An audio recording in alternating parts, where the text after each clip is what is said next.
Hello guys, in today's video I will be showing you how to fix Uno not opening problem. So the answer is easy, just go to the settings and then scroll down to the apps section and then go to the search and search Uno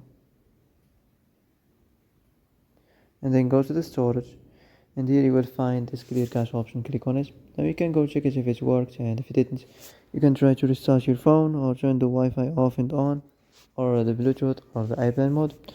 Also, you can try to clear data, but be careful. If you clear data, all this application's data will be deleted. This includes all files, the settings, the accounts, the databases, etc. So be careful if you want to clear your data. And that's it for today's video. I hope this is the answer you've been looking for. If you like this video, don't forget to like and subscribe, and see you in the next video. Thanks for watching.